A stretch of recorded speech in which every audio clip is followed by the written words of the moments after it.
नाही, मला असं वाटतंय की त्यांना धास्ती पडली की नाही याही पेक्षा माझी अपेक्षा असेल की त्यांनी मराठा समुदायाच्या भावनांशी खेळू नये. वारंवार ते ज्या पद्धतीने एक टोलवाटोलवी करत आहेत, तारखांवर तारखा देत आहेत, रोज नवी तारीख देतात. खरं तर त्यांनी स्पष्टपणे मराठा समुदायाला हे बोललं पाहिजे की आम्ही तुमच्याशी खोटं बोललो. मान्य केलं पाहिजे त्यांनी की आम्ही तुमच्याशी खोटं बोललो. आरक्षण देणे हे राज्य सरकारच्या हातात नाही, हे त्यांनी स्पष्ट केले पाहिजे. परंतु त्यांच्या हातात एक गोष्ट नक्की आहे की त्यांनी जर ठरवले तर पवार, शिंदे, फडणवीस या त्रयींनी एकत्रित बसून जर एक रिझोल्यूशन समजा असेंब्लीमध्ये पास केलं आणि ते रिझोल्यूशन जर पार्लमेंटला पाठवलं तर पार्लमेंट नक्की यामध्ये निर्णय घेऊ शकते.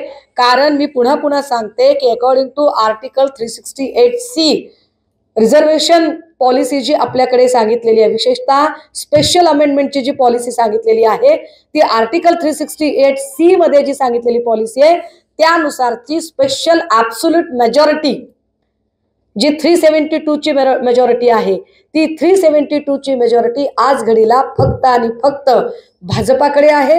राज्यसभेतली मेजॉरिटी सुद्धा कधी नव्हे ते 100 पेक्षा जास्त खासदार भाजपाकडे आहेत. त्यामुळे जर भाजपाची इच्छाशक्ती असेल तर हे होऊ शकतं. पण अडचण अशी आहे की देवेंद्र फडणवीस साहेबांना आरक्षण प्रश्न सोडवायचा नाही.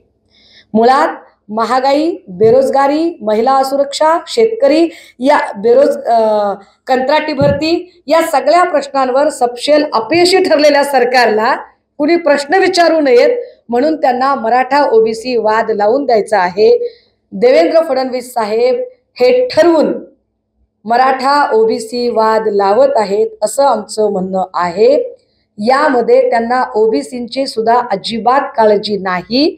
ओबीसींची काळजी जर देवेंद्रजींना असती तर ओबीसी आरक्षणावर गंडांतर येऊ दिलं नसतं. एक, ओबीसींच्या राजकारणाची, ओबीसीच्या राजकीय नेतृत्वाची त्यांना काळजी असती तर अशोकराव चव्हाणांना निमंत्रण देण्यापेक्षा ओबीसी नेत्या पंकजा मुंडे यांना त्यांनी राज्यसभेची उमेदवारी दिली असती. परंतु एकेकाळी ज्या गोपीनाथ मुंडे साहेबांची बॅग वागवायचे फडणवीसजी, देवेंद्र फडणवीस लिटरली गोपीनाथ मुंडेंची बॅग सांभाळायचे, तेच फडणवीस आता त्याच मुंडे साहेबांच्या कन्येचं राजकारण समूळ संपवू पाहतात. ही सूडबुद्धी आहे आणि ओबीसी हे उघड्या डोळ्यांनी बघत आहे. देश विदेशातील प्रत्येक घडामोडींचे लाईव्ह अपडेट मिळवण्यासाठी आता साम टीव्हीच्या सर्व सोशल मीडिया प्लॅटफॉर्मला लाईक, फॉलो आणि सबस्क्राईब करा. तसंच सर्व नोटिफिकेशनसाठी बेल आयकॉन प्रेस करायला विसरू नका.